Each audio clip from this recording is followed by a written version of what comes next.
session will come to order.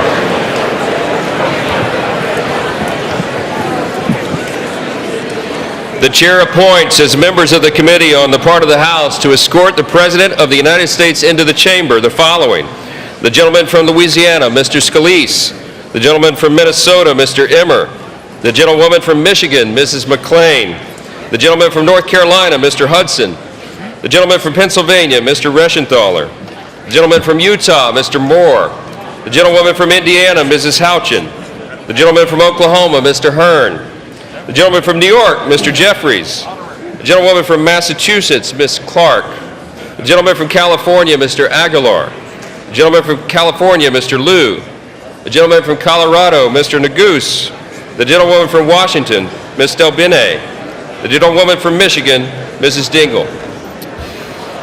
The President of the Senate, at the direction of that body, appoints the following senators as members of the committee on the part of the Senate to escort the President of the United States into the House chamber. The Senator from South Dakota, Mr. Thune. The Senator from Wyoming, Mr. Barrasso. The Senator from Arkansas, Mr. Cotton. The Senator from Oklahoma, Mr. Lankford. The Senator from West Virginia, Mrs. Capito. The Senator from South Carolina, Mr. Scott. The Senator from New York, Mr. Schumer. The Senator from Illinois, Mr. Durbin. The Senator from Minnesota, Ms. Klobuchar. The Senator from New Jersey, Mr. Booker. The Senator from Wisconsin, Ms. Baldwin. The members of the escort committee will exit the chamber through the lobby doors.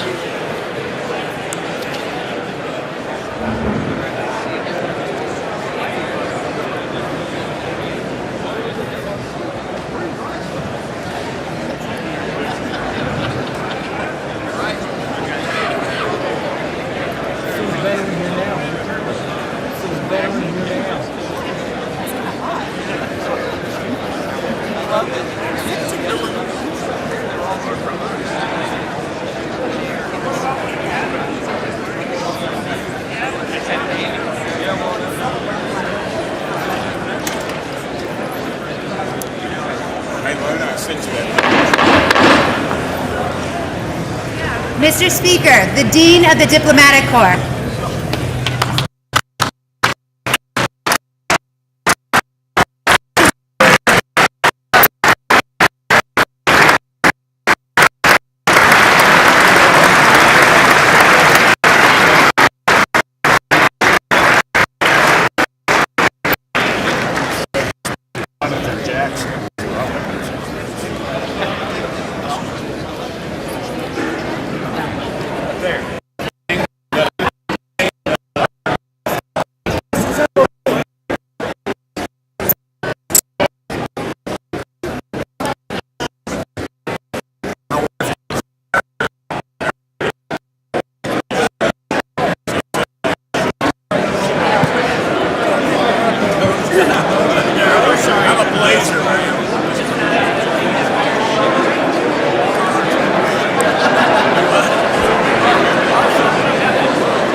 Chief Justice and Associate Justices of the United States Supreme Court. That's great.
Mr. Speaker, the President's Cabinet.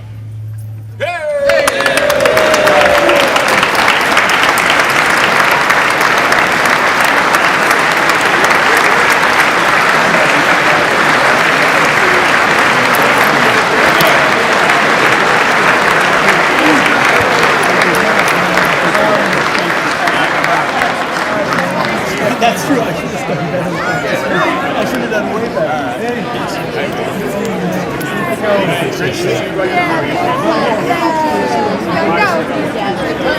Secretary, can't wait to connect with you. You have so much to learn on this stuff.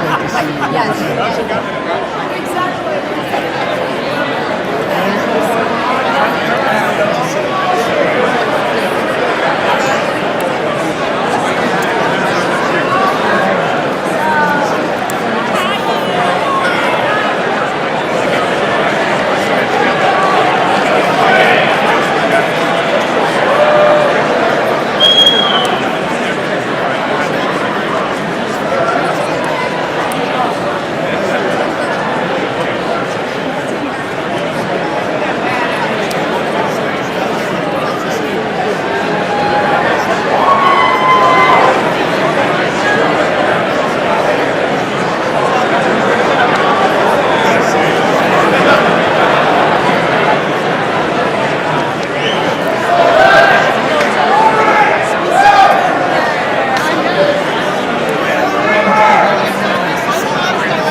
Mr. Speaker, the President of the United States.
Thank you.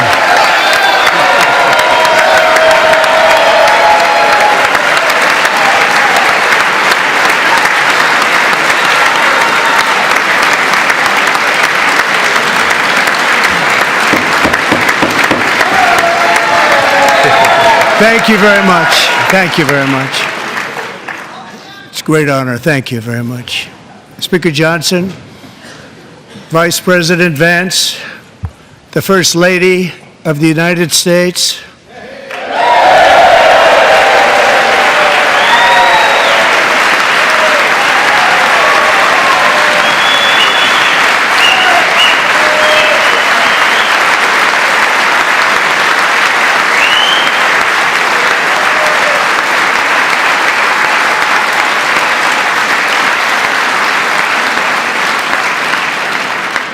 members of the United States Congress, thank you very much. And to my fellow citizens, America is back.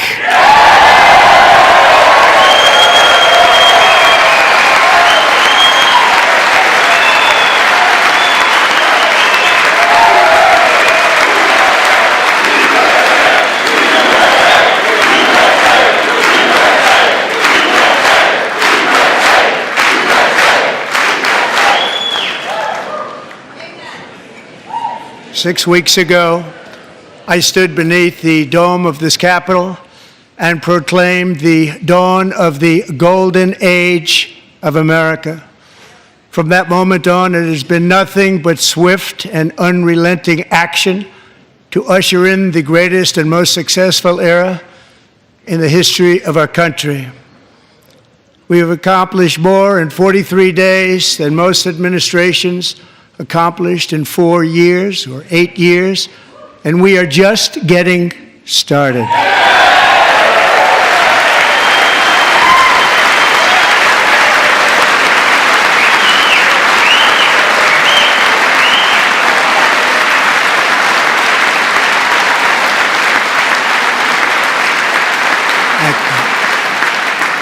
I return to this chamber tonight to report that America's momentum is back, our spirit is back, our pride is back, our confidence is back, and the American dream is surging bigger and better than ever before.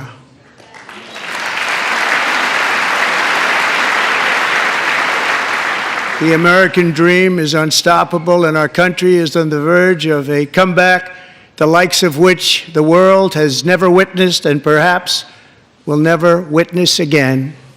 There's never been anything like it. The presidential election of November 5th was a mandate like has not been seen in many decades. We won all 7 swing states, giving us an electoral college victory of 312 votes.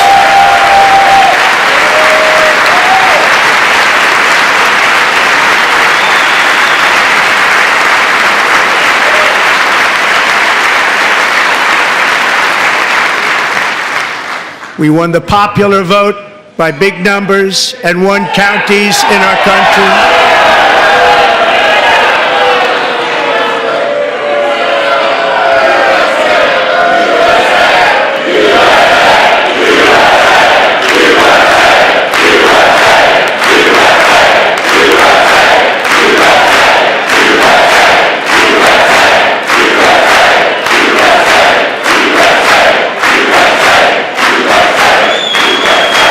And won counties in our country, 2,700 to 525, on a map that reads almost completely red for Republican.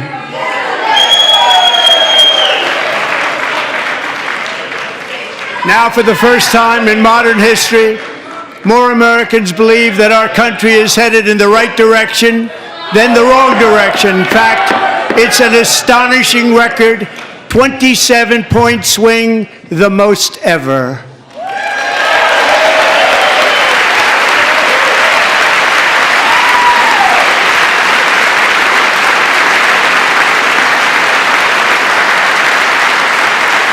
Likewise, Small business optimism saw its single largest one-month gain ever recorded, a 41-point jump.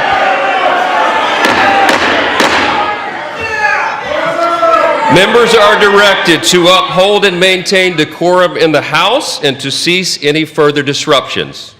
That's your warning.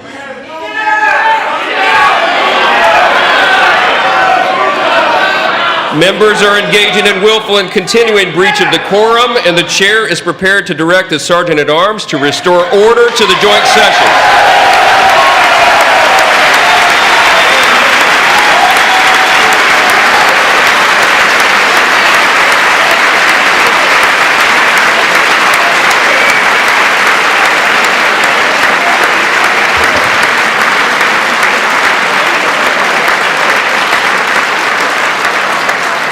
Mr. Green, take your seat. Take your seat, sir. Take your seat. Finding that members continue to engage in willful and concerted disruption of proper decorum, the chair now directs the Sergeant-at-Arms to restore order. Remove this gentleman from the chamber.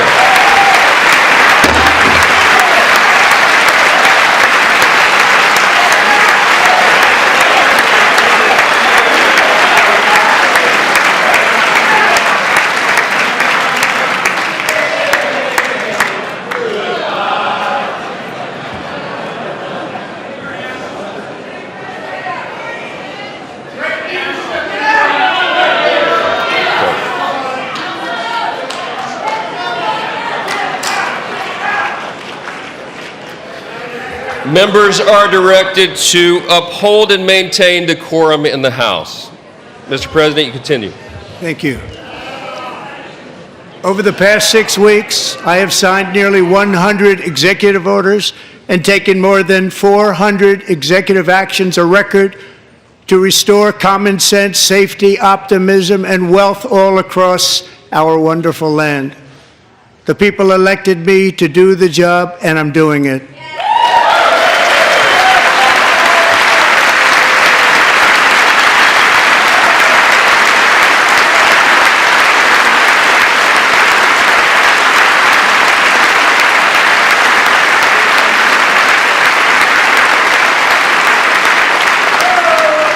In fact, it has been stated by many that the first month of our presidency, it's our presidency, is the most successful in the history of our nation.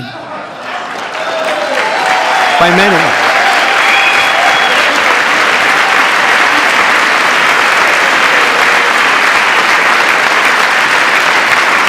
And what makes it even more impressive is that, do you know who number 2 is? George Washington. How about that? How about that? I don't know about that list, but we'll take it. Within hours of taking the oath of office, I declared a national emergency on our southern border, and I deployed the U.S. military and Border Patrol to repel the invasion of our country. And what a job they've done. As a result, illegal border crossings last month were by far the lowest ever recorded, ever.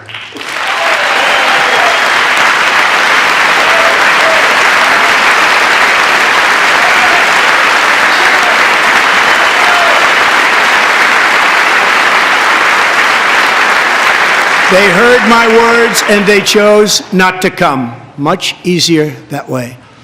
In comparison, under Joe Biden, the worst president in American history, there were hundreds of thousands of illegal crossings a month, and virtually all of them, including murderers, drug dealers, gang members, and people from mental institutions and insane asylums, were released into our country. Who would want to do that?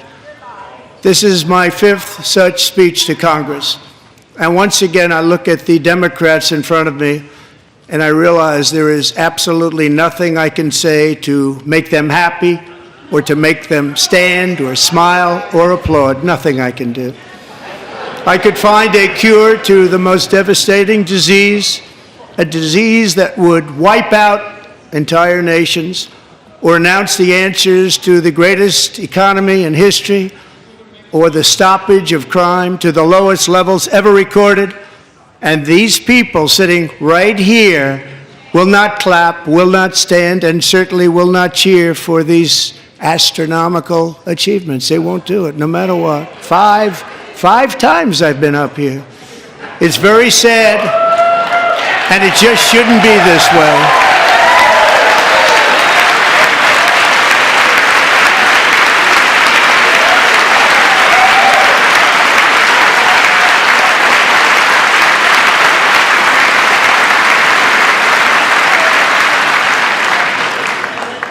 So Democrats sitting before me, for just this one night, why not join us in celebrating so many incredible wins for America?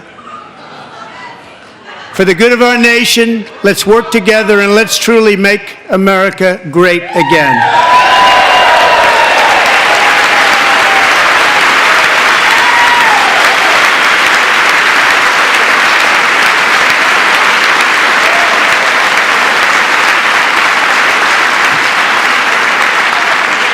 Every day my administration is fighting to deliver the change America needs to bring a future that America deserves, and we're doing it. This is a time for big dreams and bold action. Upon taking office, I imposed an immediate freeze on all federal hiring, a freeze on all new federal regulations, and a freeze on all foreign aid.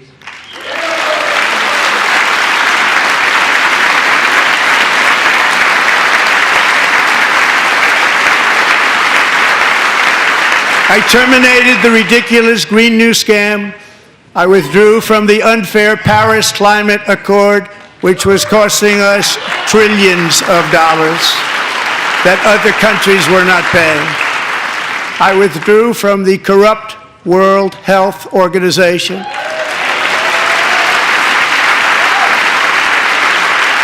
And I also withdrew from the anti-American UN Human Rights Council.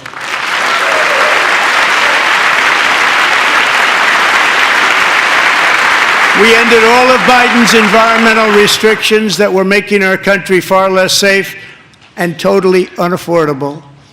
And importantly, we ended the last administration's insane electric vehicle mandate, saving our auto workers and companies from economic destruction.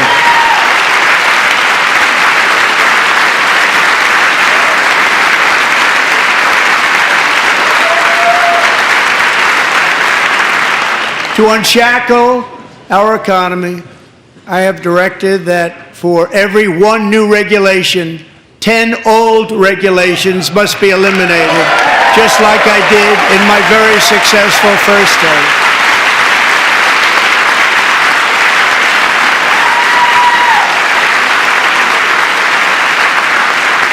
And in that first term, we set records on ending unnecessary rules and regulations like no other president had done before. We ordered all federal workers to return to the office. They will either show up for work in person or be removed from their job.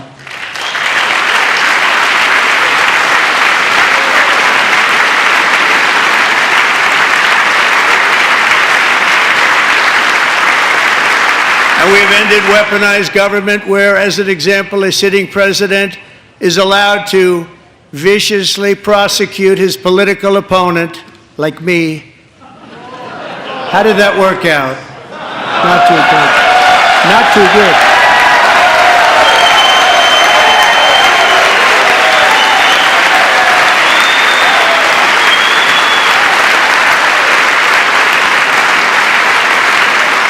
And I have stopped all government censorship and brought back free speech in America. It's back.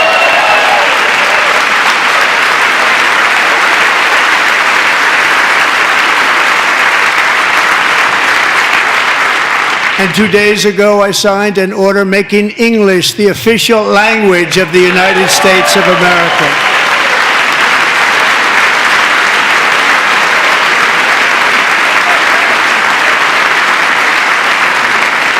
I renamed the Gulf of Mexico the Gulf of America.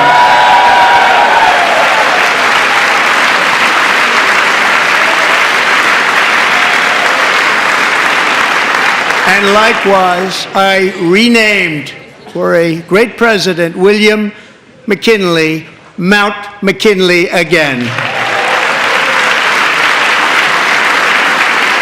Beautiful Alaska. We love Alaska.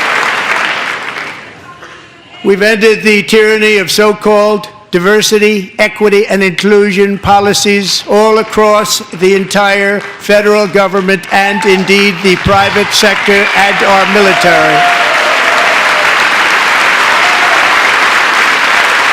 And our country will be woke no longer.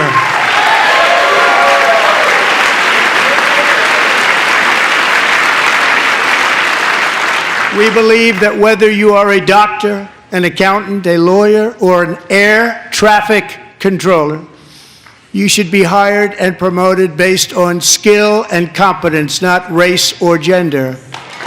Very important.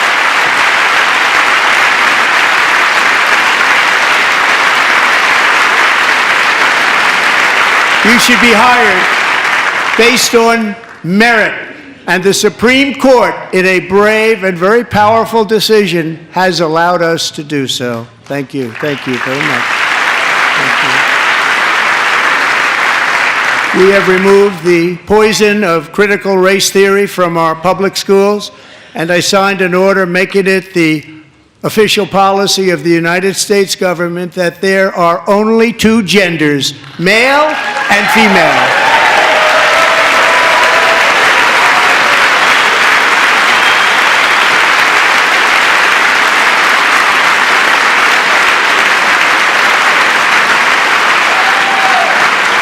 I also signed an executive order to ban men from playing in women's sports.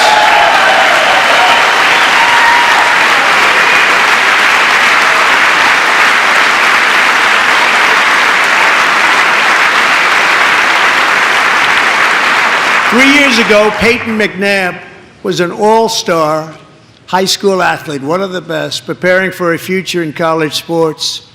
But when her girls' volleyball match was invaded by a male, he smashed the ball so hard in Peyton's face, causing traumatic brain injury, partially paralyzing her right side, and ending her athletic career. It was a shot like she's never seen before. She's never seen anything like it.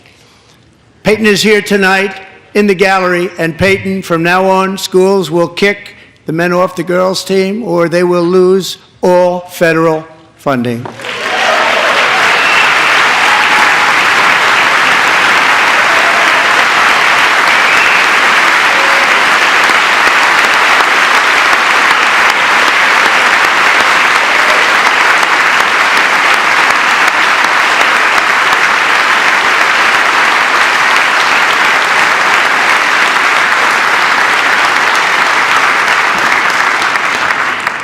And if you really want to see numbers, just take a look at what happened in the women's boxing, weightlifting, track and field, swimming, or cycling, where a male recently finished a long-distance race 5 hours and 14 minutes ahead of a woman for a new record by 5 hours.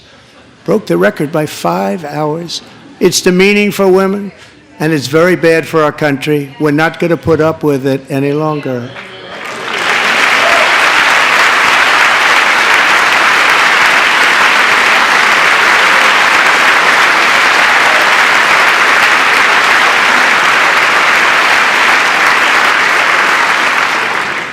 What I have just described is only a small fraction of the common sense revolution that is now, because of us, sweeping the entire world. Common sense has become a common theme, and we will never go back. Never. Never going to let that happen.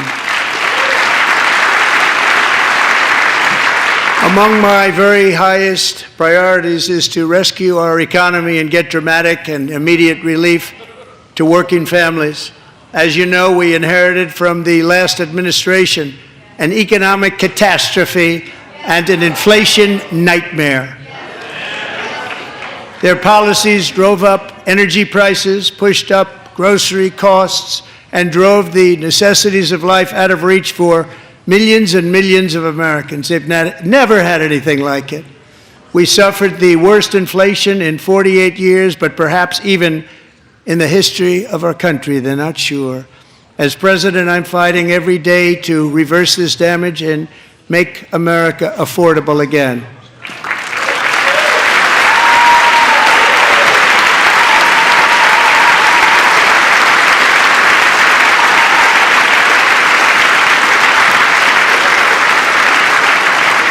Joe Biden especially let the price of eggs get out of control. The egg price is out of control. And we're working hard to get it back down. Secretary, do a good job on that. You inherited a total mess from the previous administration. Do a good job.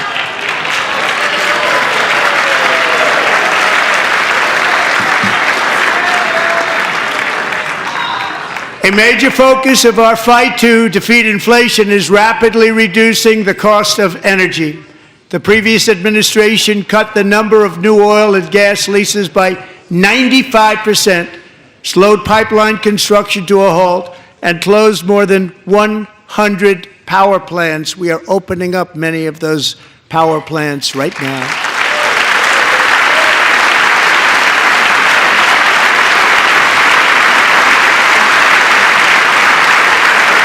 And frankly, we have never seen anything like it. That's why on my first day in office, I declared a national energy emergency. As you've heard me say many times, we have more liquid gold under our feet than any nation on earth, and by far. And now I fully authorize the most talented team ever assembled to go and get it. It's called Drill, Baby, Drill.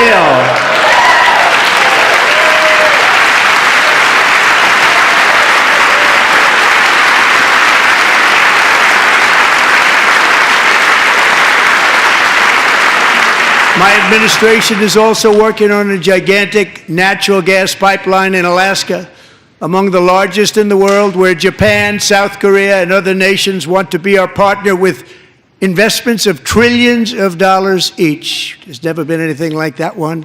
It will be truly spectacular. It's all set to go. The permitting is gotten. And later this week, I will also take historic action to dramatically expand production of critical minerals and rare earths here in the USA.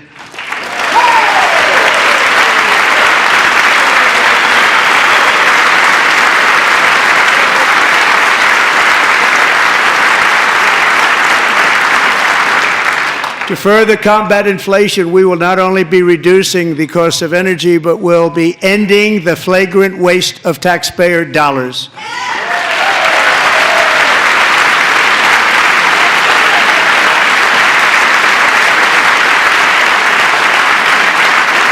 And to that end, I have created the brand new Department of Government Efficiency, DOGE.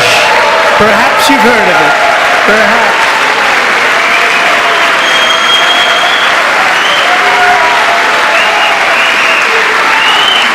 Which is headed by Elon Musk, who is in the gallery tonight.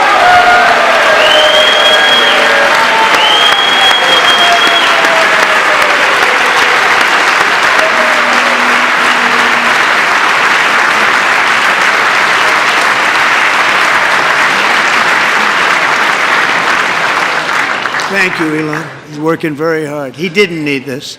He didn't need this. Thank you very much. We appreciate it. Everybody here, even this side, appreciates it, I believe. They just don't want to admit that. Just listen to some of the appalling waste we have already identified.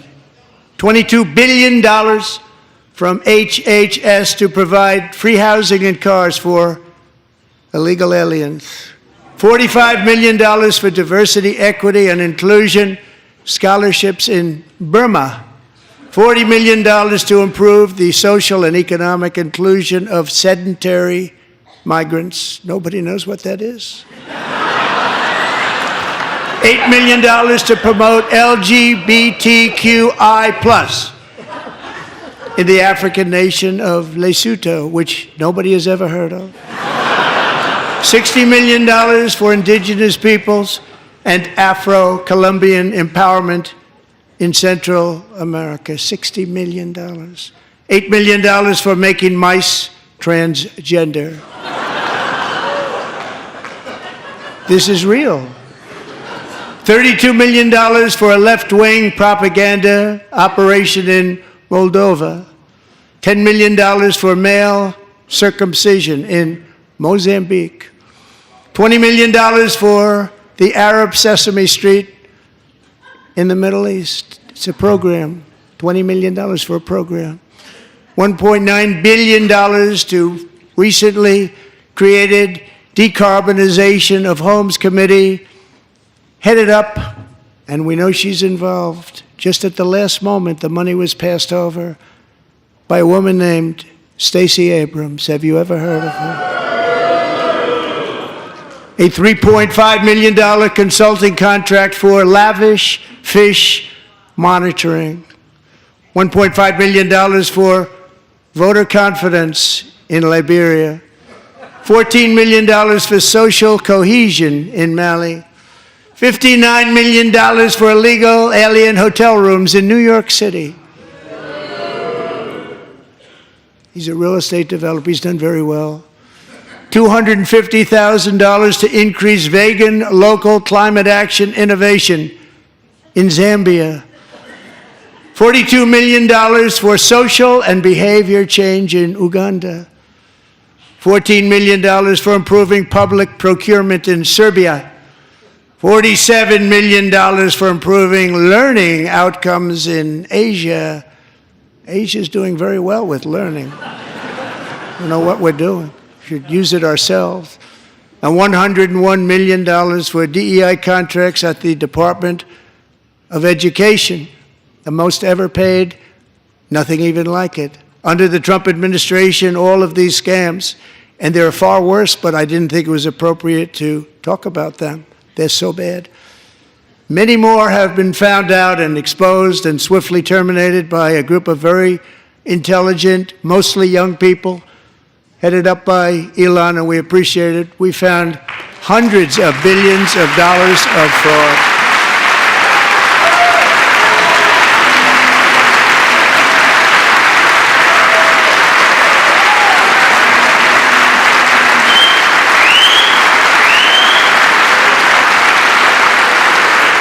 And we've taken back the money and reduced our debt to fight inflation and other things.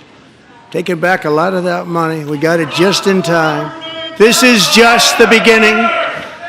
The Government Accountability Office, a federal government office, has estimated annual fraud of over $500 billion in our nation, and we are working very hard to stop it. We're going to.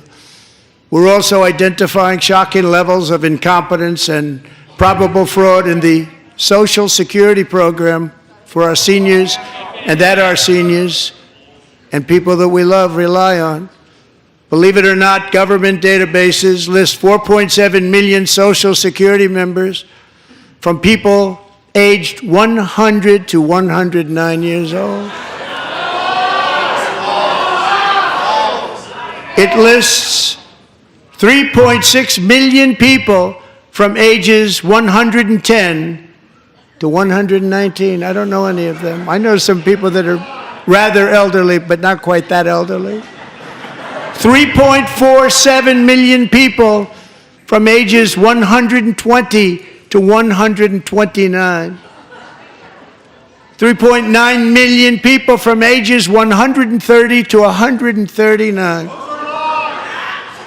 3.5 million people from ages 140 to 149. And money is being paid to many of them, and we're searching right now. In fact, Pam, good luck.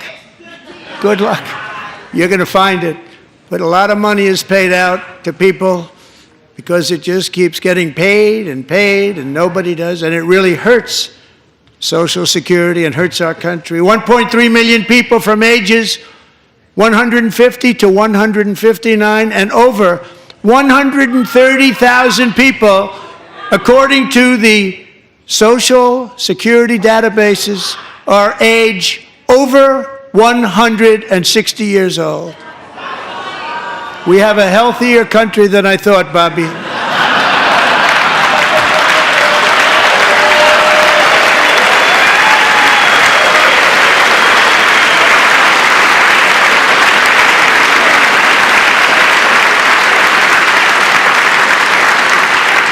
Including, to finish, 1,039 people between the ages of 220 and 229, one person between the age of 240 and 249, and one person is listed at 360 years of age.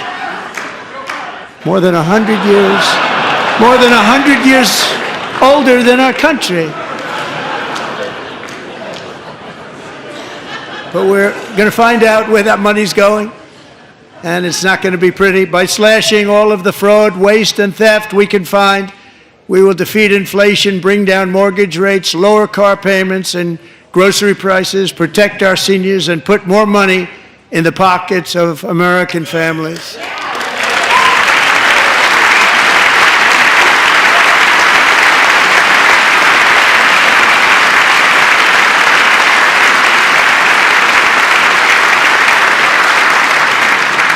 And today, interest rates took a beautiful drop, big, beautiful drop. It's about time. And in the near future, I want to do what has not been done in 24 years, balance the federal budget. We're going to balance it.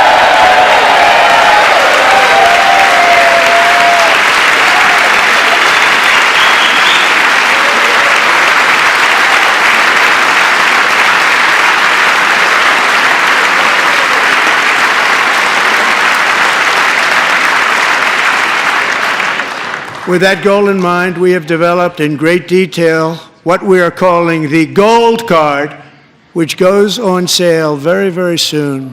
For $5 million, we will allow the most successful job-creating people from all over the world to buy a path to U.S. citizenship. It's like the Green Card, but better and more sophisticated. And these people will have to pay tax in our country. They won't have to pay tax from where they came. The money that they've made, you wouldn't want to do that, but they have to pay tax, create jobs.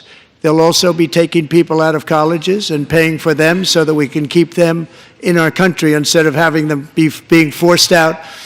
Number one, at the top school, as an example, being forced out and not being allowed to stay and create tremendous numbers of jobs and great success for a company out there. So while we take out the criminals, killers, traffickers, and child predators who are allowed to enter our country under the open border policy of these people, the Democrats, the Biden administration, the open border insane policies that you've allowed to destroy our country, we will now bring in brilliant, hardworking, job-creating people. They're going to pay a lot of money, and we're going to reduce our debt with that money.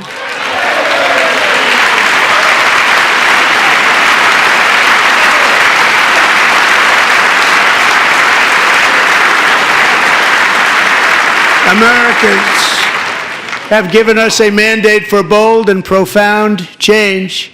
For nearly 100 years, the federal bureaucracy has grown until it has crushed our freedoms, ballooned our deficits, and held back America's potential in every possible way.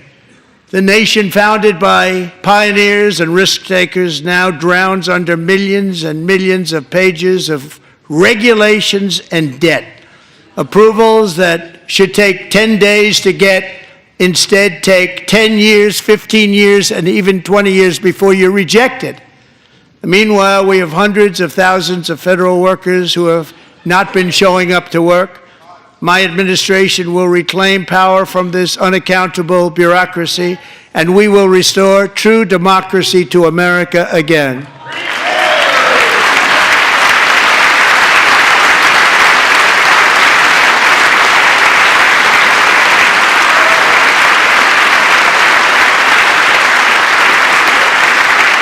federal bureaucrat who resists this change will be removed from office immediately. Because we are draining the swamp. It's very simple. And the days of rule by unelected bureaucrats are over.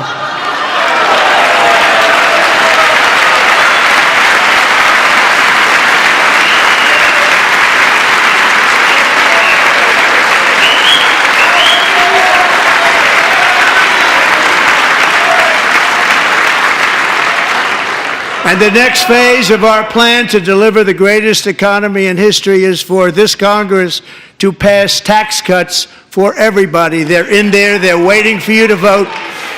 And I'm sure that the people on my right, I don't mean the Republican right, but my right here, I'm sure you're going to vote for those tax cuts, because otherwise I don't believe the people will ever vote you into office. So I'm doing you a big favor by telling you that. But I know this group is going to be voting for the tax.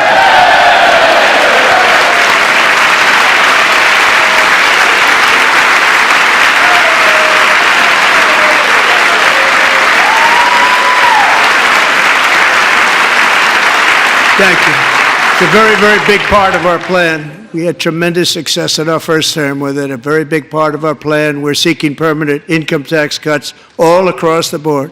And to get urgently needed relief to Americans hit especially hard by inflation, I'm calling for no tax on tips, no tax on overtime, and no tax on Social Security benefits for our great seniors.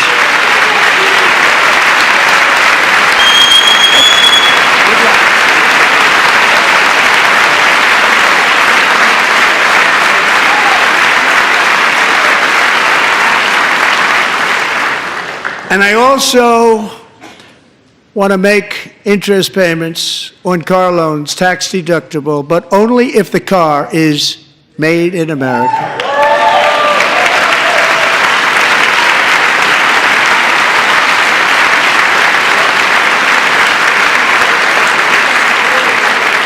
And by the way, we're going to have growth in the auto industry like nobody's ever seen. Plants are opening up all over the place. Deals are being made.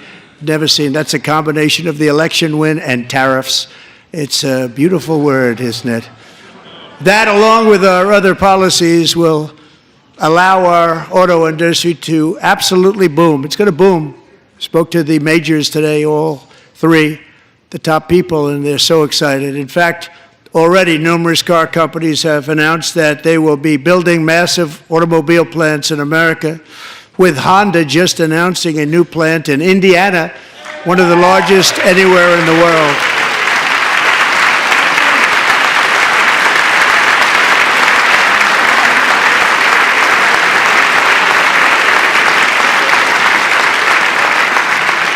And this has taken place since our great victory on November 5th, a date which will hopefully go down as one of the most important in the history of our country.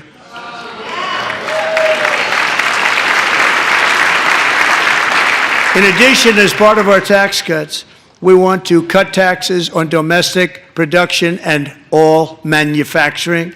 And just as we did before, we will provide 100% expensing. It will be retroactive to January 20th, 2025. And it was one of the main reasons why our tax cuts were so successful in our first term, giving us the most successful economy in the history of our country, first term. We had a great first term.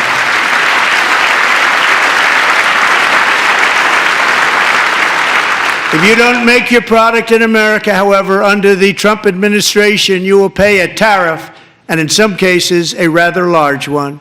Other countries have used tariffs against us for decades, and now it's our turn to start using them against those other countries. On average, the European Union, China, Brazil, India, Mexico, and Canada, have you heard of them? And countless other nations charge us tremendously higher tariffs than we charge them. It's very unfair. India charges us auto tariffs higher than 100%. China's average tariff on our products is twice what we charge them. And South Korea's average tariff is 4 times higher. Think of that, 4 times higher. And we give so much help militarily and in so many other ways to South Korea, but that's what happens. This is happening by friend and foe. This system is not fair to the United States and never was, and so on April 2nd, I wanted to make it April 1st, but I didn't want to be accused of April Fool's Day. That's not, just one day cost us a lot of money. But we're going to do it in April. I'm a very superstitious person. April 2nd, reciprocal tariffs kick in. And whatever they tariff us, other countries, we will tariff them. That's reciprocal, back and forth. Whatever they tax us, we will tax them. If they do non-monetary tariffs to keep us out of their market, then we will do non-monetary barriers to keep them out of our market. There's a lot of that, too. They don't even allow us in their market. We will take in trillions and trillions of dollars and create jobs like we have never seen before. I did it with China and I did it with others, and the Biden administration couldn't do anything about it because there was so much money they couldn't do anything about it. We have been ripped off for decades by nearly every country on earth, and we will not let that happen any longer.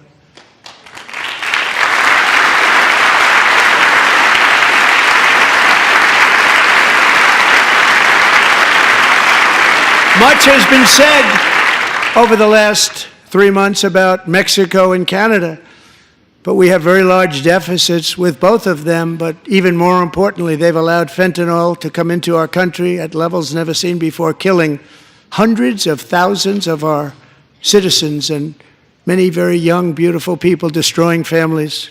Nobody's ever seen anything like it. They are, in effect, receiving subsidies of hundreds of billions of dollars. We pay subsidies to Canada and to Mexico of hundreds of billions of dollars, and the United States will not be doing that any longer. We're not going to do it any longer.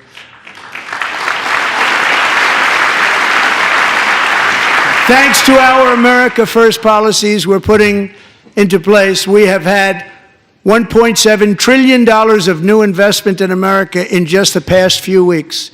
The combination of the election and our economic policies that people of SoftBank, one of the most brilliant anywhere in the world, announced a $200 billion investment. OpenAI and Oracle, Larry Ellison, announced $500 billion investment, which they wouldn't have done if Kamala had won. Apple announced $500 billion investment. Tim Cook called me. He said, I cannot spend it fast enough. It's going to be much higher than that, I believe. They'll be building their plants here instead of in China. And just yesterday, Taiwan Semiconductor, the biggest in the world, most powerful in the world, has a tremendous amount, 97% of the market, announced a $165 billion investment to build the most powerful chips on earth right here in the USA.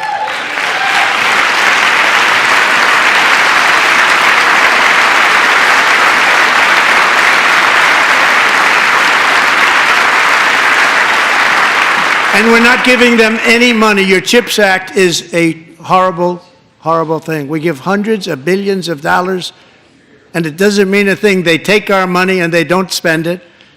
All that meant to them, we're giving them no money. All that was important to them was they didn't want to pay the tariffs, so they came and they're building, and many other companies are coming. We don't have to give them money. We just want to protect our businesses and our people. And they will come because they won't have to pay tariffs if they build in America. So it's very amazing. You should get rid of the CHIP Act, and whatever's left over, Mr. Speaker, you should use it to reduce debt or any other reason you want to.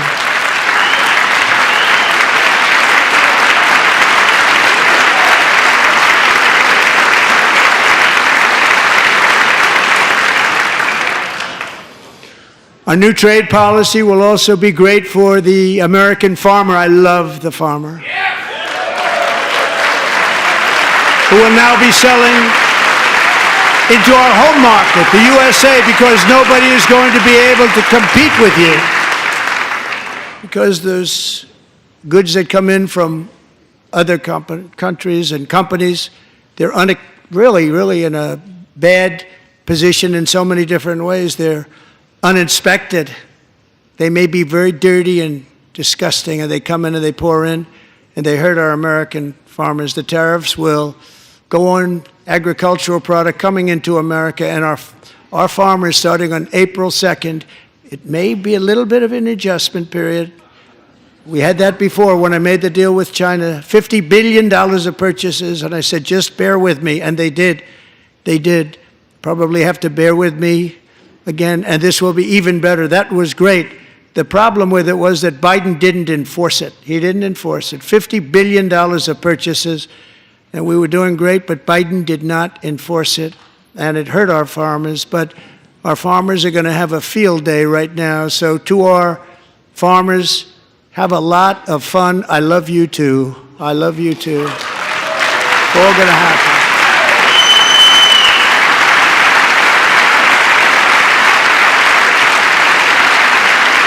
And I have also imposed a 25% tariff on foreign aluminum, copper, lumber, and steel, because if we don't have, as an example, steel and lots of other things, we don't have a military, and frankly we just won't have a country very long.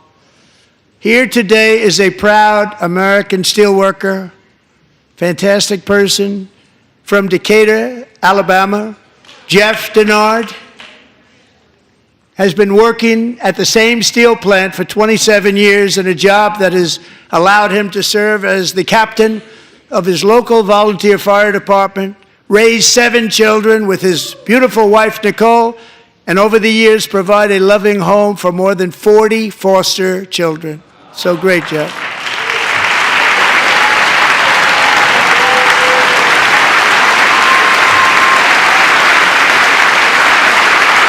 Thank you, Jeff. Thank you, Jeff.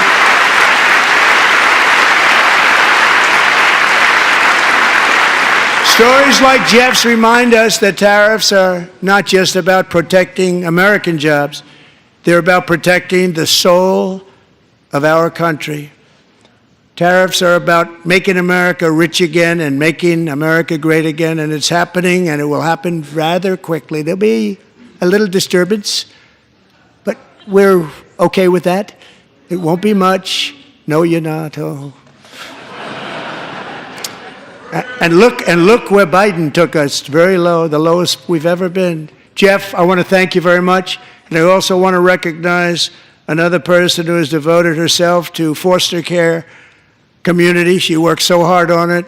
A very loving person, our magnificent First Lady of the United States.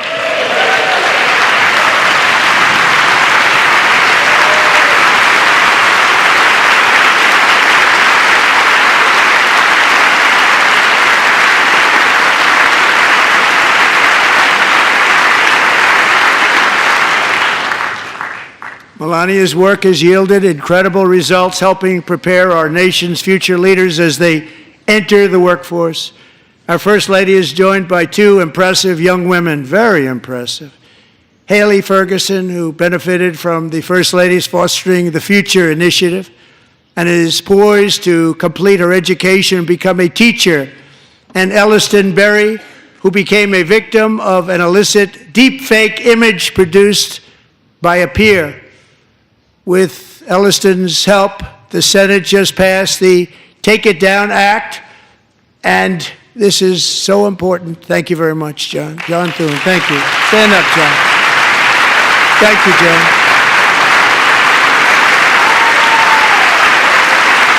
Thank you all very much.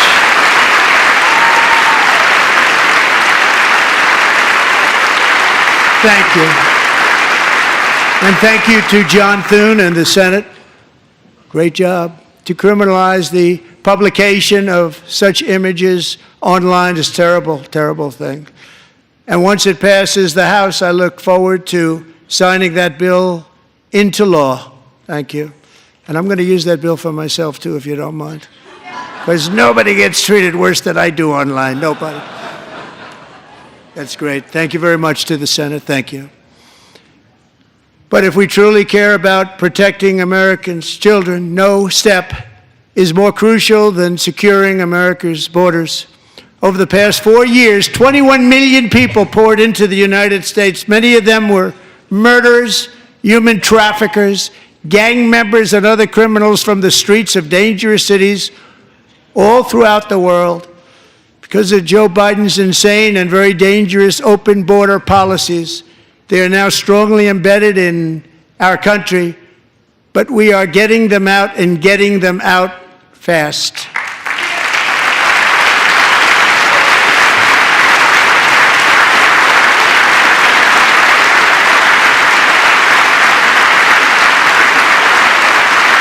And I want to thank Tom Homan and Christy. I want to thank you and Paul of Border Patrol.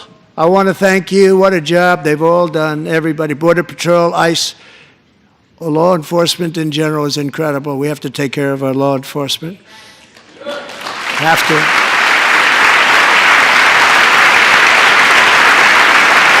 Last year,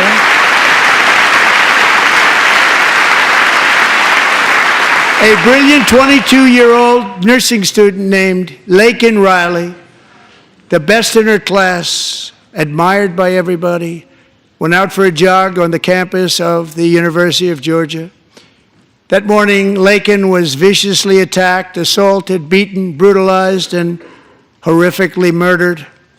Laken was stolen from us by a savage illegal alien gang member who was arrested while trespassing across Biden's open southern border and then set loose into the United States under the heartless policies of that failed administration. It was indeed a failed administration.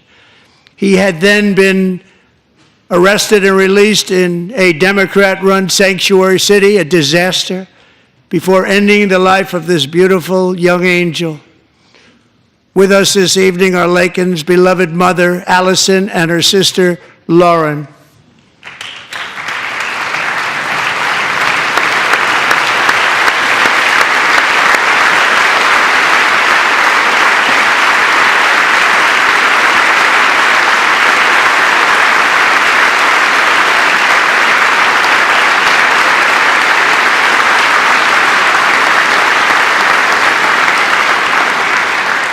Last year, I told Laken's grieving parents that we would ensure their daughter would not have died in vain. That's why the very first bill I signed into law as your 47th president mandates the detention of all dangerous criminal aliens who threaten public safety. It's a very strong, powerful act.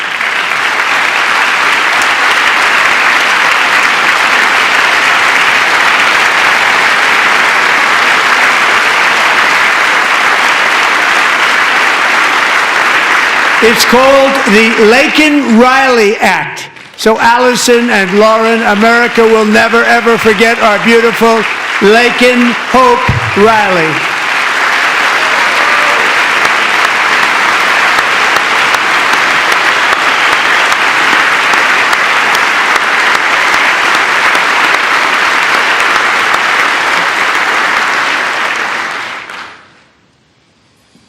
Thank you very much. Since taking office, my administration has launched the most sweeping border and immigration crackdown in American history, and we quickly achieved the lowest numbers of illegal border crossers ever recorded. Thank you.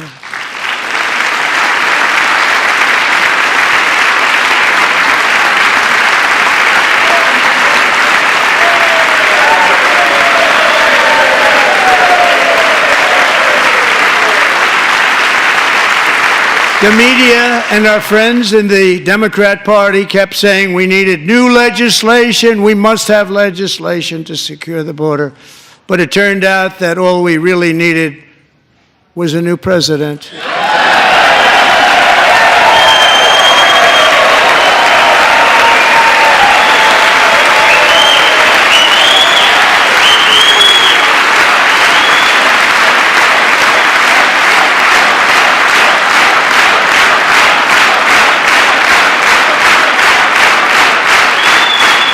Thank you. Joe Biden didn't just open our borders, he flew illegal aliens over them to overwhelm our schools, hospitals, and communities throughout the country.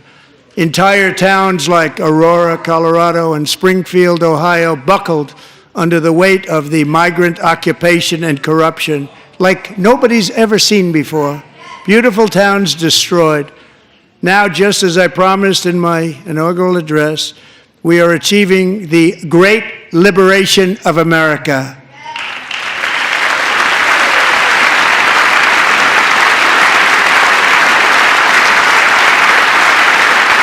But there still is much work to be done. Here tonight is a woman I have gotten to know, Alexis Nungari from Houston.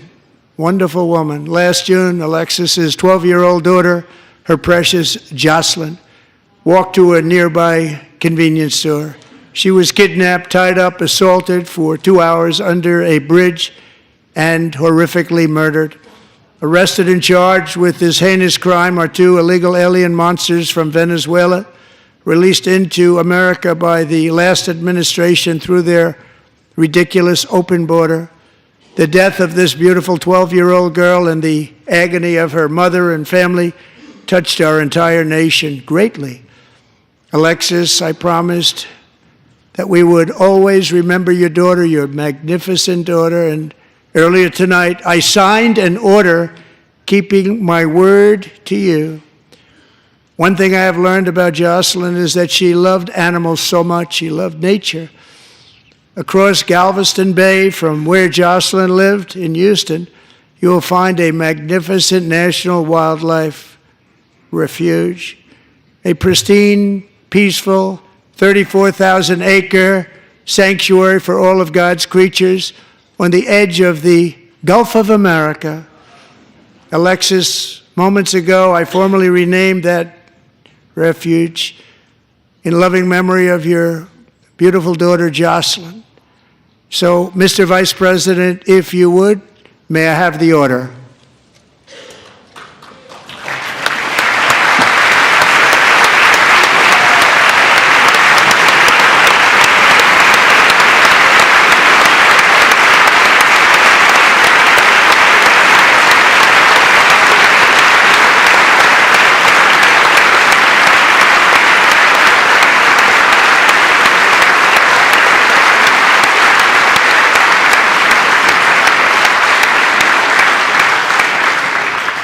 Thank you very much. All 3 savages charged with Jocelyn and Lakin's murders were members of the Venezuelan prison gang, the toughest gang, they say, in the world, known as Tren de Aragua. 2 weeks ago, I officially designated this gang, along with MS-13 and the bloodthirsty Mexican drug cartels, as foreign terrorist organizations.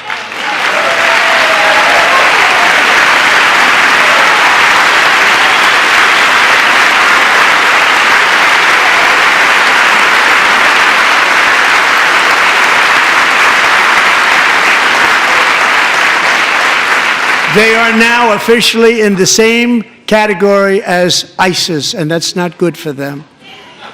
Countless thousands of these terrorists were welcomed into the U.S. by the Biden administration. But now every last one will be rounded up and forcibly removed from our country, or, if they're too dangerous, put in jails, standing trial in this country, because we don't want them to come back ever. With us this evening is a warrior on the front lines of that battle, Border Patrol Agent Roberto Ortiz. Great guy.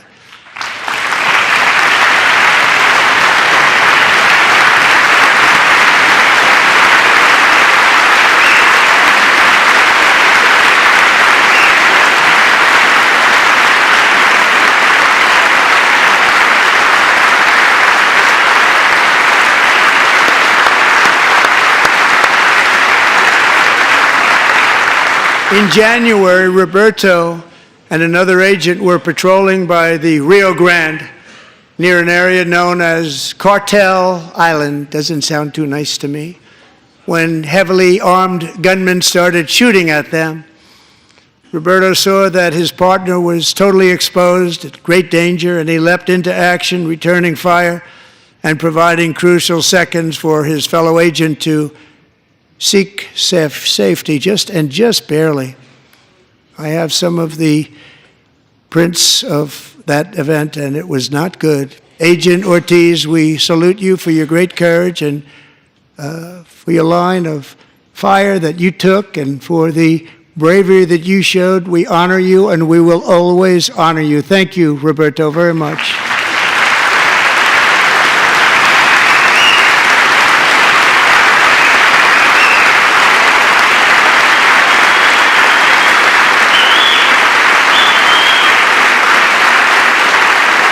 Thank you, Roberto. And I actually got to know him on my many calls to the border. He's a great gentleman. The territory to the immediate south of our border is now dominated entirely by criminal cartels that murder, rape, torture, and exercise total control. They have total control over a whole nation, posing a grave threat to our national security. The cartels are waging war on America, and it's time for America to wage war on the cartels, which we are doing.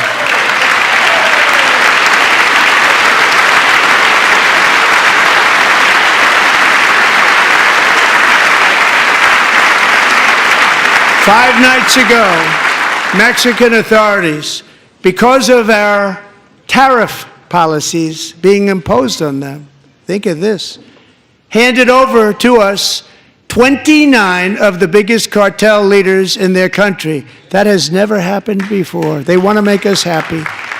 First time ever. But we need Mexico and Canada to do much more than they've done, and they have to stop the fentanyl and drugs pouring into the USA. They're going to stop it. I have sent Congress a detailed funding request laying out exactly how we will eliminate these threats to protect our homeland and complete the largest deportation operation in American history, larger even than current record holder, President Dwight D. Eisenhower, a moderate man, but someone who believed very strongly in borders. Americans expect Congress to send me this funding without delay so I can sign it into law. So, Mr. Speaker, John Thune, both of you, I hope you're going to be able to do that, Mr. Speaker. Thank you. Mr. Leader, thank you. Thank you very much. And let's get it to me. I'll sign it so fast, you won't even believe it.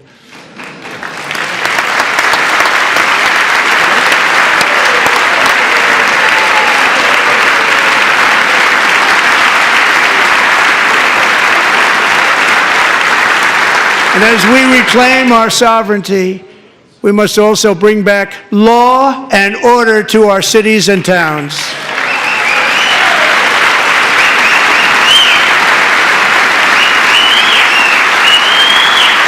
In recent years, our justice system has been turned upside down by radical left lunatics.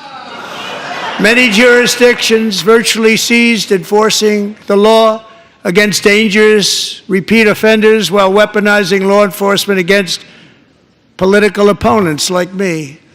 My administration has acted swiftly and decisively to restore fair, equal, and impartial justice under the constitutional rule of law, starting at the FBI and the DOJ. Pam, good luck. Cash, wherever you may be, good luck. Good luck. Pam Bondi. Good luck. So important. Going to do a great job. Cash, thank you. Thank you, Cash.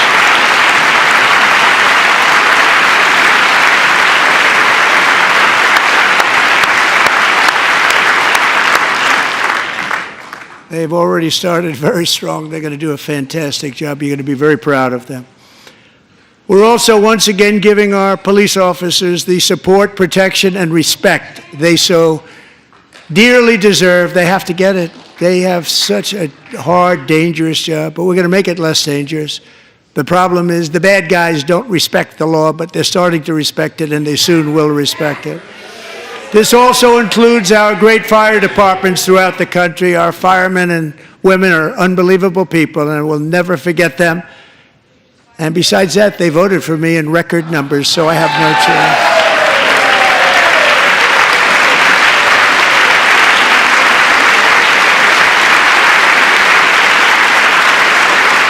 One year ago this month, 31-year-old New York police officer Jonathan Diller, unbelievably wonderful person and a great officer, was gunned down at a traffic stop on Long Island. I went to his funeral.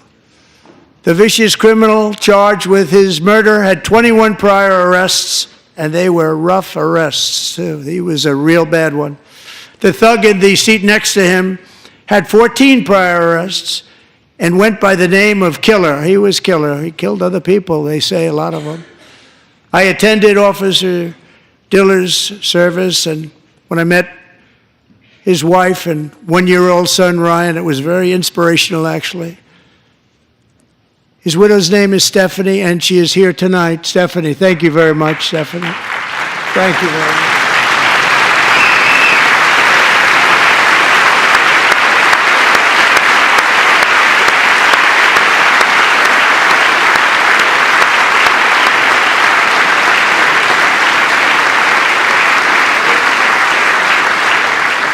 Stephanie, we're going to make sure that Ryan knows his dad was a true hero, New York's finest, and we're going to get these cold-blooded killers and repeat offenders off our streets, and we're going to do it fast.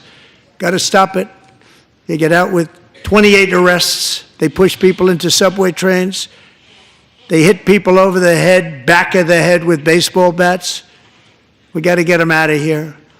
I've already signed an executive order requiring a mandatory death penalty for anyone who murders a police officer, and tonight I'm asking Congress to pass that policy into permanent law.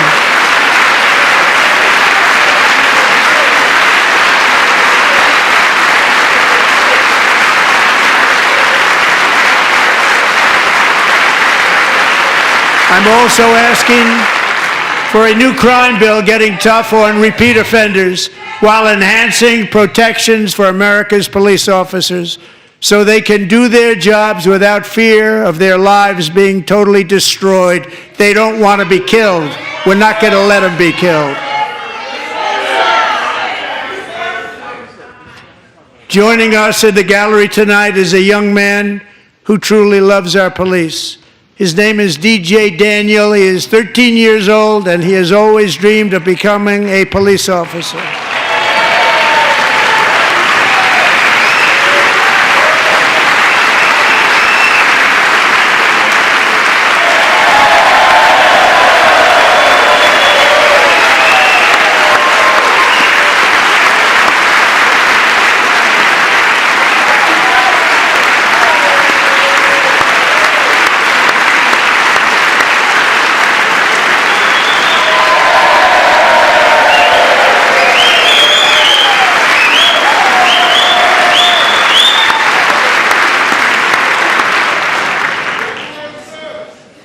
But in 2018, DJ was diagnosed with brain cancer. The doctors gave him 5 months at most to live. That was more than 6 years ago.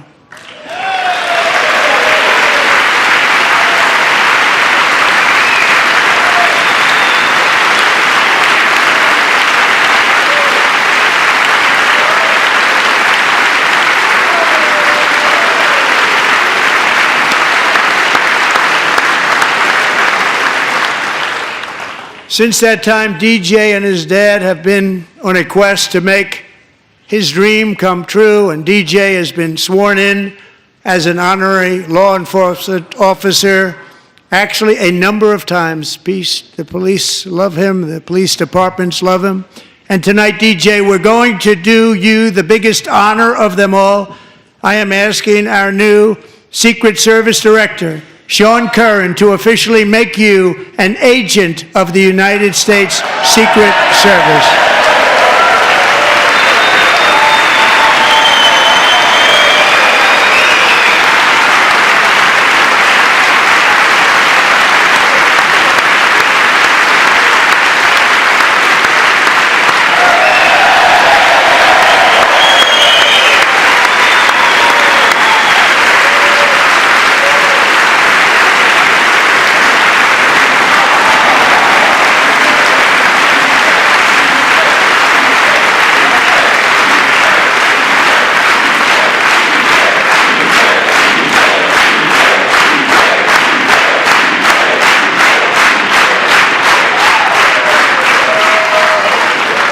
DJ.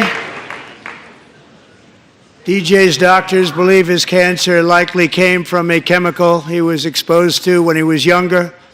Since 1975, rates of child cancer have increased by more than 40%. Reversing this trend is one of the top priorities for our new presidential commission to make America healthy again, chaired by our new Secretary of Health and Human Services, Robert F. Kennedy, Jr.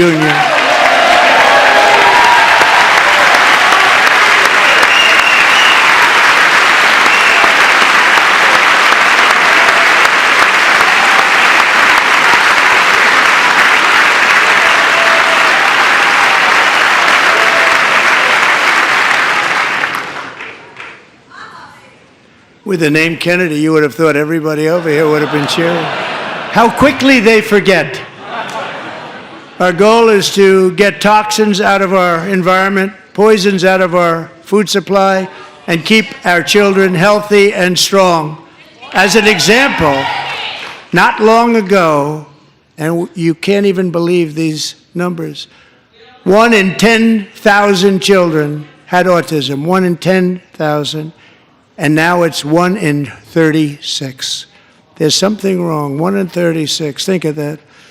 So we're going to find out what it is, and there's nobody better than Bobby and all of the people that are working with you. You have the best to figure out what is going on. Okay, Bobby, good luck. It's a very important job. Thank you. Good job.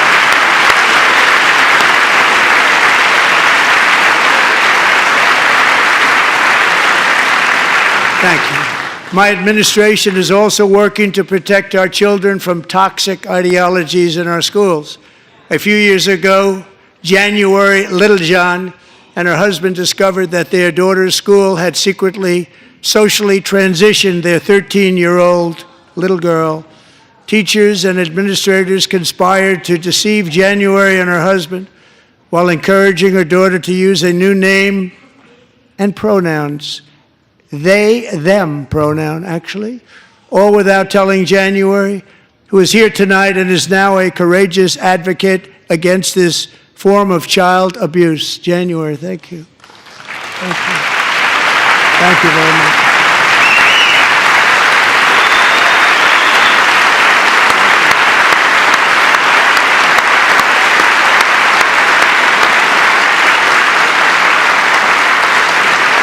Thank you. Stories like this are why, shortly after taking office, I signed an executive order banning public schools from indoctrinating our children with transgender ideology.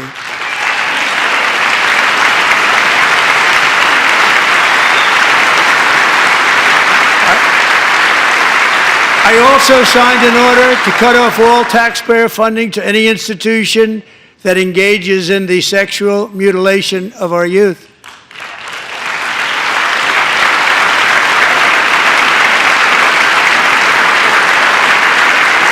And now I want Congress to pass a bill permanently banning and criminalizing sex changes on children and forever ending the lie that any child is trapped in the wrong body. This is a big lie.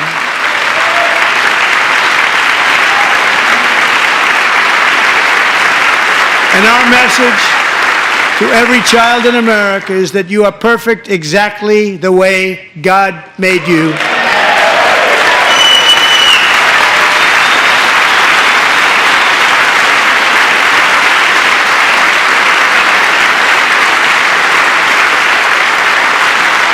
Because we're getting wokeness out of our schools and out of our military, and it's already out, and it's out of our society. We don't want it.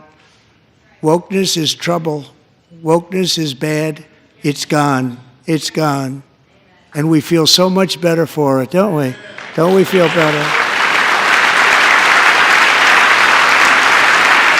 Our service members won't be activists and ideologues. They will be fighters and warriors. They will fight for our country. And Pete, congratulations. Secretary of Defense, congratulations.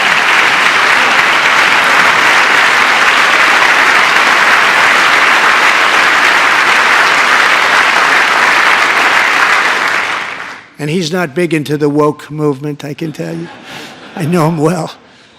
I am pleased to report that in January, the U.S. Army had its single best recruiting month in 15 years, and that all armed services are having among the best recruiting results ever in the history of our services. What a difference.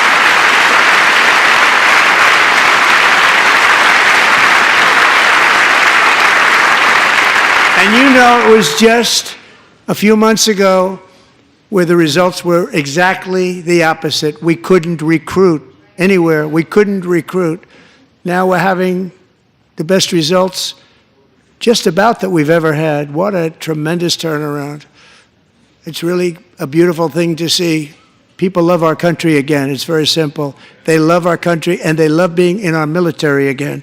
So it's a great thing, and thank you very much. Great job. Thank you.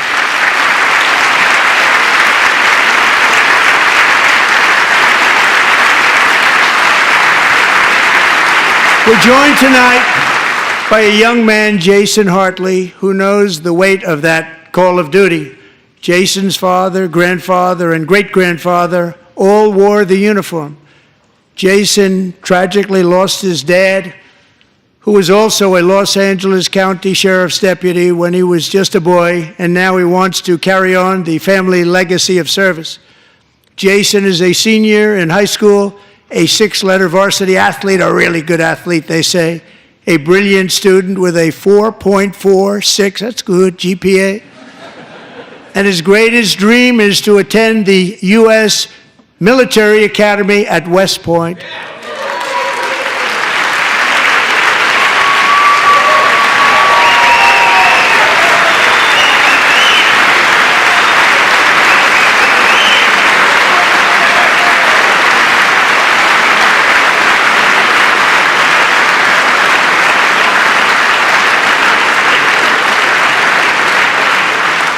And Jason, that's a very big deal getting in. That's a hard one to get into. But I'm pleased to inform you that your application has been accepted. You will soon be joining the Corps of Cadets.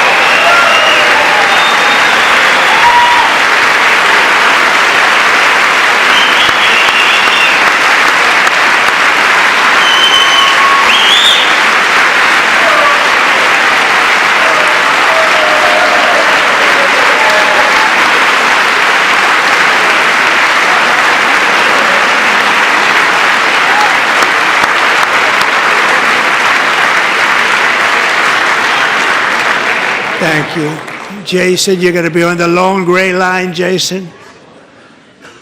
As Commander-in-Chief, my focus is on building the most powerful military of the future.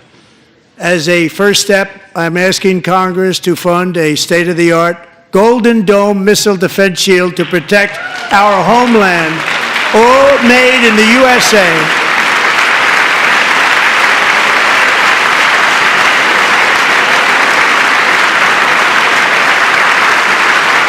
And Ronald Reagan wanted to do it long ago, but the technology just wasn't there, not even close. But now we have the technology. It's incredible, actually. And other places, they have it. Israel has it. Other places have it. And the United States should have it too, right, Tim, right? They should have it too. So I want to thank you. But it's a very, very important. This is a very dangerous world. We should have it. We want to be protected, and we're going to protect our citizens like never before. To boost our defense industrial base, we are also going to resurrect the American shipbuilding industry, including commercial shipbuilding and military shipbuilding.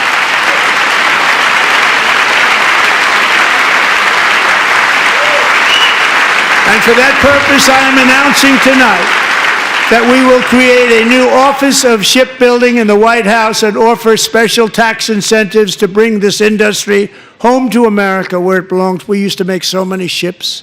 We don't make them anymore very much, but we're going to make them very fast, very soon.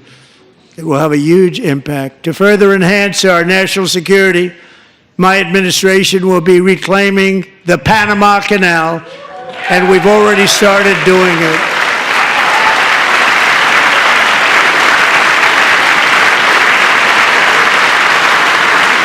Just today, a large American company announced they are buying both ports around the Panama Canal and lots of other things having to do with the Panama Canal and a couple of other canals.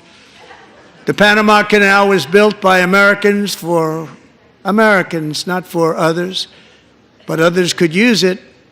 But it was built at tremendous cost of American blood and treasure. 38,000 workers died building the Panama Canal.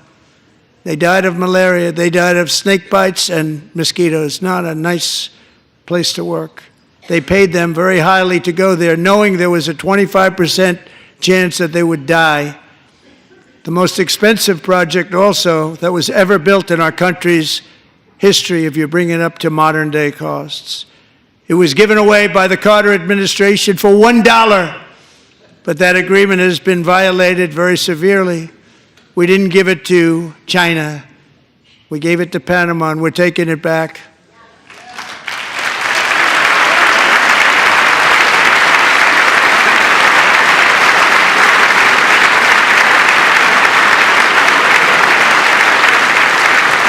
And we have Marco Rubio in charge. Good luck, Marco.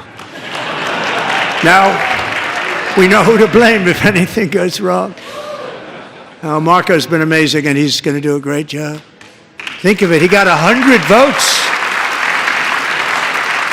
You know, he was approved with actually 99, but the 100th was this gentleman, and I feel very certain. So let's assume he got 100 votes, and I'm either very, very happy about that or I'm very concerned about it. But he's already proven. I mean, he's a great gentleman. He's respected by everybody, and we appreciate you voting for Marco. He's going to do a fantastic job. Thank you. Thank you.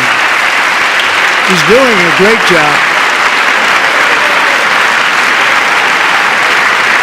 Great job. And I also have a message tonight for the incredible people of Greenland. We strongly support your right to determine your own future. And if you choose, we welcome you into the United States of America. We need Greenland for national security and even international security, and we're working with everybody involved to try and get it. But we need it really for international world security, and I think we're going to get it. One way or the other, we're going to get it. We will keep you safe. We will make you rich, and together we will take Greenland to heights like you have never thought possible before. It's a very small population, but very, very large piece of land and very, very important for military security. America is once again standing strong against the forces of radical Islamic terrorism. 3.5 years ago, ISIS terrorists killed 13 American service members and countless others in the Abbey Gate bombing during the disastrous and incompetent withdrawal from Afghanistan. Not that they were withdrawing, it was the way they withdrew. Perhaps the most embarrassing moment in the history of our country. Tonight I am pleased to announce that we have just apprehended the top terrorist responsible for that atrocity, and he is right now on his way here to face the swift sword of American justice.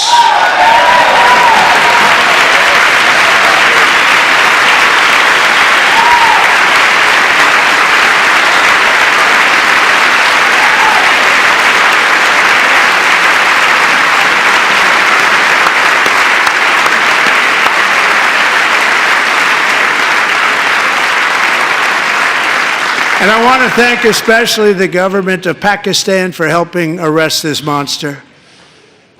This was a very momentous day for those 13 families who I actually got to know very well, most of them, whose children were murdered, and the many people that were so badly, over 42 people, so badly injured on that fateful day in Afghanistan. What a horrible day.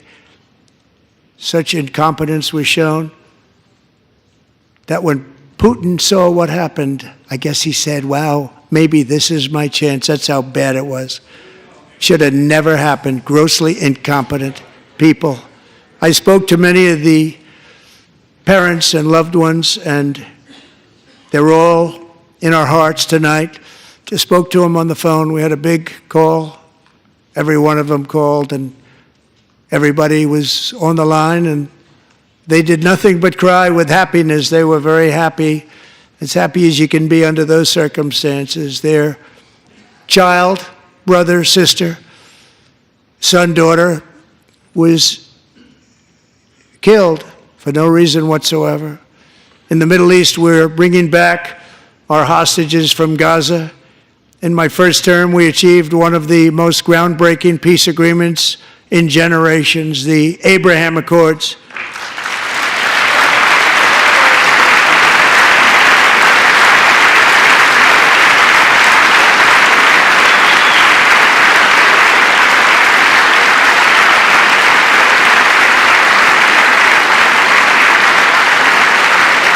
And now we're going to build on that foundation to create a more peaceful and prosperous future for the entire region. A lot of things are happening in the Middle East. People haven't been talking about that so much lately with everything going on with Ukraine and Russia. But a lot of things are happening in the Middle East. It's a rough neighborhood, actually. I'm also working tirelessly to end the savage conflict in Ukraine. Millions of Ukrainians and Russians have been needlessly killed or wounded in this horrific and brutal conflict with no end in sight. The United States has sent hundreds of billions of dollars to support Ukraine's defense with no security, with no anything.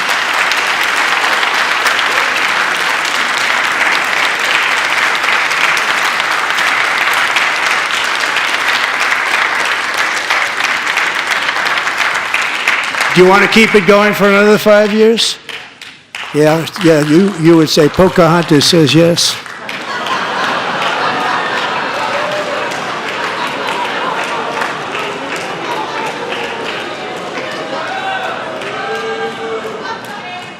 $2,000 people are being killed every single week.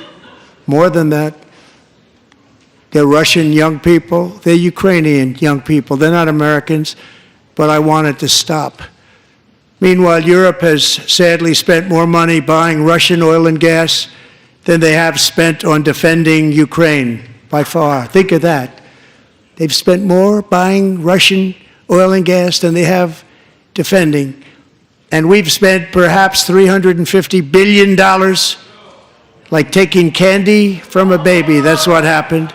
And they've spent $100 billion. What a difference that is. And we have an ocean separating us, and they don't. But we're getting along very well with them, and lots of good things are happening. Biden has authorized more money in this fight than Europe has spent by billions and billions of dollars. It's hard to believe that they wouldn't have stopped it and said at some point, come on, let's equalize. You got to be equal to us. But that didn't happen. Earlier today, I received an important letter from President Zelensky of Ukraine. The letter reads, Ukraine is ready to come to the negotiating table as soon as possible to bring lasting peace closer. Nobody wants peace more than the Ukrainians, he said. My team and I stand ready to work under President Trump's strong leadership to get a peace that lasts. We do really value how much America has done to help Ukraine maintain its sovereignty and independence. Regarding the agreement on minerals and security, Ukraine is ready to sign it at any time that is convenient for you. I appreciate that he sent this letter, just got it a little while ago. Simultaneously, we've had serious discussions with Russia and have received strong signals that they are ready for peace. Wouldn't that be beautiful? Wouldn't that be beautiful?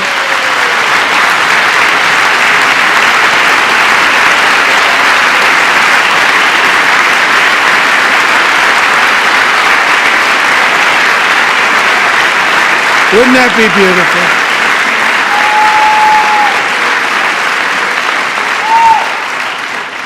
It's time to stop this madness. It's time to halt the killing. It's time to end this senseless war. If you want to end wars, you have to talk to both sides. Nearly 4 years ago, amid rising tensions, a history teacher named Mark Fogel was detained in Russia and sentenced to 14 years in a penal colony. Rough stuff. The previous administration barely lifted a finger to help him. They knew he was innocent, but they had no idea where to begin. But last summer, I promised his 95-year-old mother, Malphine, that we would bring her boy safely back home.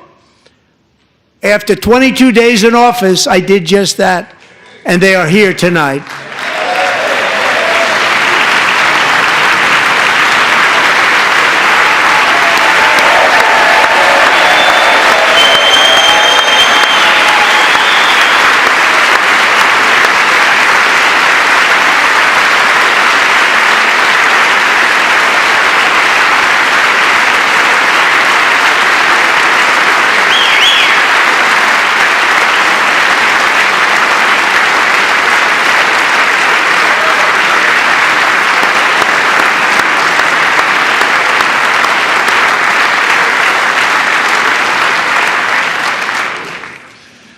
To Mark and his great mom, we are delighted to have you safe and sound and with us.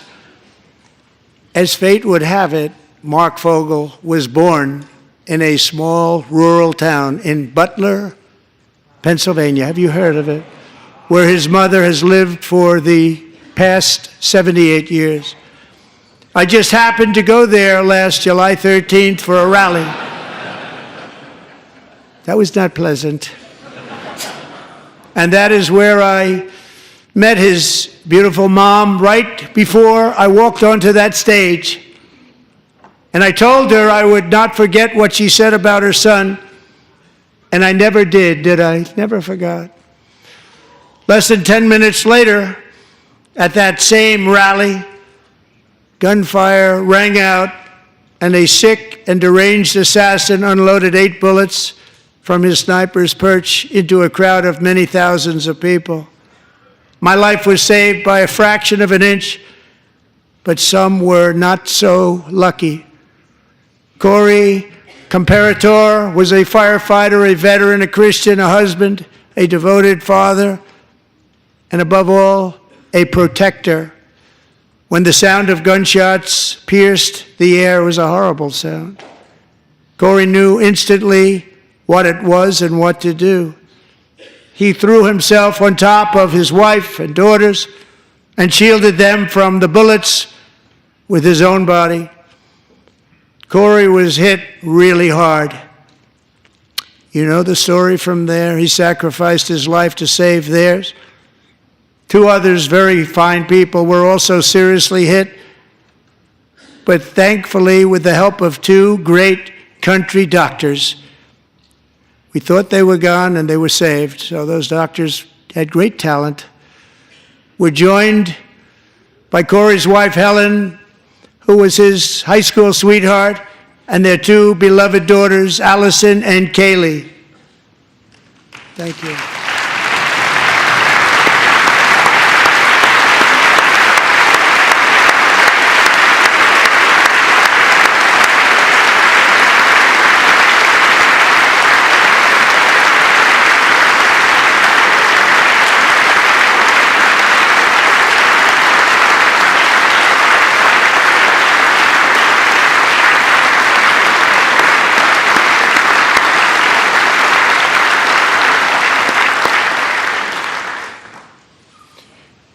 To Helen, Allison, and Kaylee, Corey is looking down on his 3 beautiful ladies right now, and he is cheering you on. He loves you.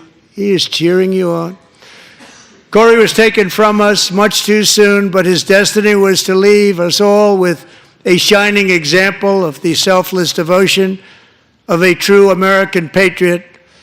It was love like Corey's that built our country, and it's love like Corey's that is going to make our country more majestic than ever before. I believe that my life was saved that day in Butler for a very good reason. I was saved by God to make America great again. I believe that. Thank you.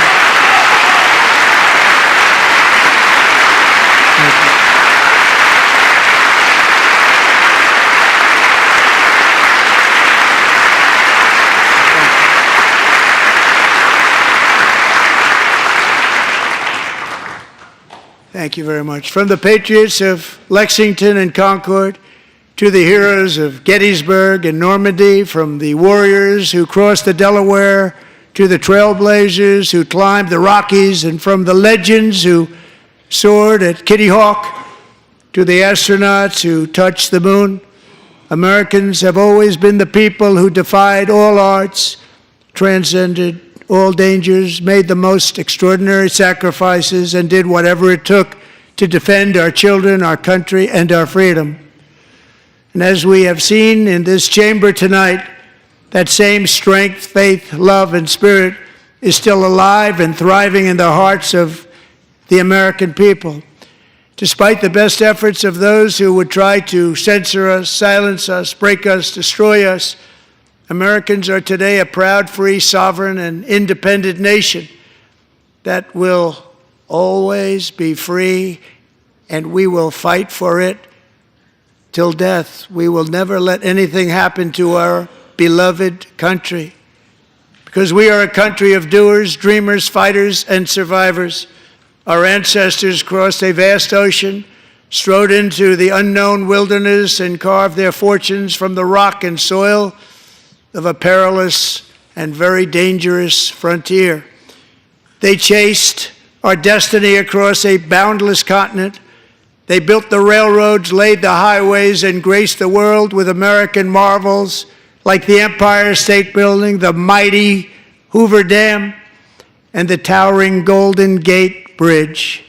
They lit the world with electricity, broke free of the force of gravity, fired up the engines of American industry, vanquished the communists, fascists, and Marxists all over the world, and gave us countless modern wonders sculptured out of iron, glass, and steel. We stand on the shoulders of these pioneers who won and built the modern age, these workers who poured their sweat into the skylines of our cities, these warriors who shed their blood on fields of battle and gave everything they had for our rights and for our freedom. Now it is our time to take up the righteous cause of American liberty, and it is our turn to take America's destiny into our own hands and begin the most thrilling days in the history of our country. This will be our greatest era. With God's help, over the next 4 years, we are going to lead this nation even higher, and we are going to forge the freest, most advanced, most dynamic, and most dominant civilization ever to exist on the face of this earth. We are going to create the highest quality of life, build the safest and wealthiest and healthiest and most vital communities anywhere in the world. We are going to conquer the vast frontiers of science, and we are going to lead humanity into space and plant the American flag on the planet Mars and even far beyond.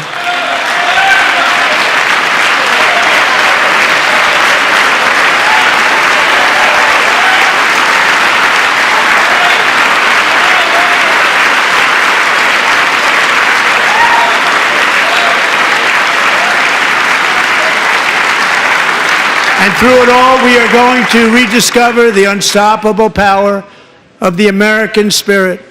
And we are going to renew unlimited promise of the American dream. Every single day we will stand up and we will fight, fight, fight for the country our citizens believe in and for the country our people deserve.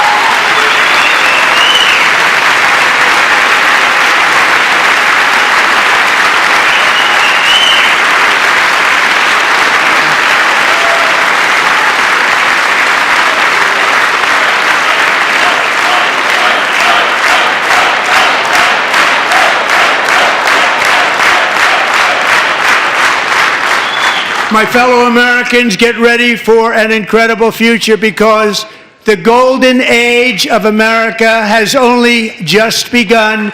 It will be like nothing that has ever been seen before. Thank you, God bless you, and God bless America.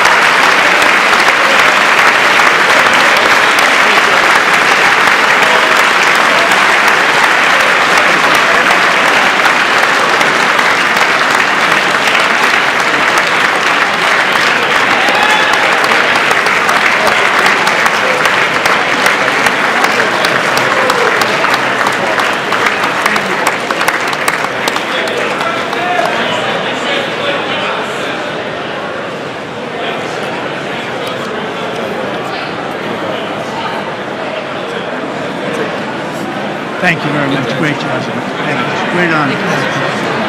Thank you very much. Thank you. Get this place going, all right?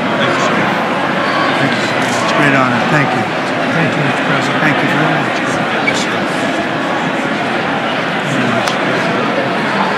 Thank you very much. Appreciate it. Thank you. I see you teaching young people to love America. Well, I'm trying to. Great guy. Thank you. That's your favorite. Thank you. Thank you. Thank you very much. Appreciate it. Howard, Thank you again. Thank you again. Won't forget. so good. Yeah, it's good. So good, sir. Thank you. Best. Terrific, Mr. Really good. It's really about outstanding. Thanks. Thank you. Yes, sir. Thank you. Good job. Good job, Mr. President. Thanks. Thank We you. got you. Great. Mr. President, one of your best speeches. Thanks again, Mr. President. Thank you, Mr. President. Thanks for the phone call last night, too. Thank you. You know that. Thank you very much. I'll do it. Just give me the information. I'm not going to give you, sorry. Thank you, everybody. Great speech. Great speech. Thank you. Best speech ever. Yes. Good. Congratulations. Good job.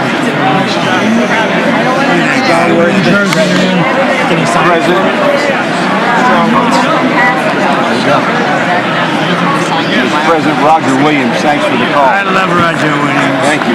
You don't have to introduce yourself. Thank you, sir. Mr. President. I know you better than you do, Roger. Thank you so much.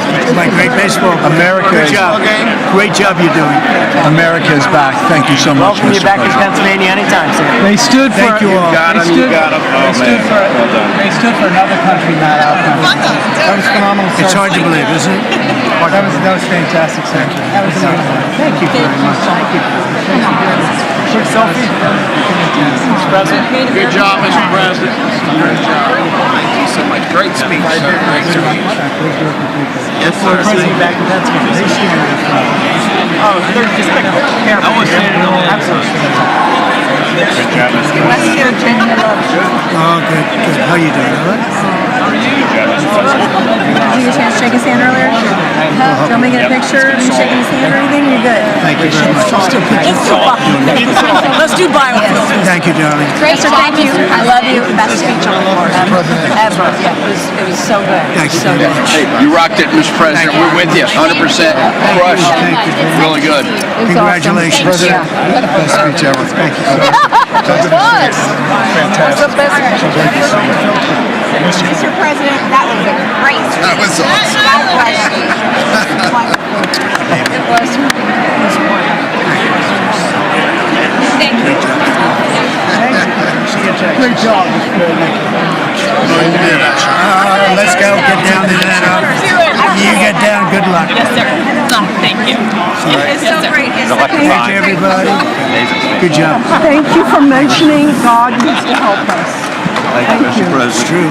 Mr. President. Thank you. Thank you. Great speech. Great speech. That was phenomenal. Thanks for taking my call. Good luck. Yeah. Epic. My man. Thank you for standing You strong. really triggered those people. Tremendous, Mr. President. Thank Somebody you. did. Thank you so much. Thanks for the beneficial ownership and this week. That was Oh, a good yeah. one. Thanks for mentioning farmers. Well, we love our farmers. Thank you, man. Thank you, Mr. President. You earned this night. Thank you very much. Appreciate it. Worked hard. Thank you, man. Proud of you. Thank you, Mr. President. Thank you so much. Great again, brother. Thank you. Good being here. I did indeed. You better believe it. Very well I did a done, good sir. endorsement. President, home run. Thank you very much. job. Killed it. Thank you, Mr. President. Thank you, everybody. You did great. Thank you. Good job. Thank you. Great to see you. Slam dunk. You're doing good. Thank you, sir. You did amazing, per usual. Thank you. I'll see you. Thank you. Yes, sir. Thank you. Hey, cheese. Thank you. Love you, Mr. President. Yes. Thank you, everybody. Look at this beautiful. New congressman from Eastern Washington. We've never met. Oh, Michael that's Baumgartner. good. I was one of Mike Leach's best friends. Oh, that's He thinks good. very Oh, highly Mike of you. was- he was terrific. tremendous. He was a great guy. Great What a speech. Great speech. Thank you. Thank you very much. Mr. Jr., you did a great job. Thank you very much. Home run, Mr. President. Home run. Home whole lot. That was a good one. Mr. President, good to see you, sir. Good job. Good job. Thank you very much. Looking good. Look at him. Need to talk to you about some buildings, some public buildings. You let me know. I will. Thank you, sir. Mr. President. Gus, crazy.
This is the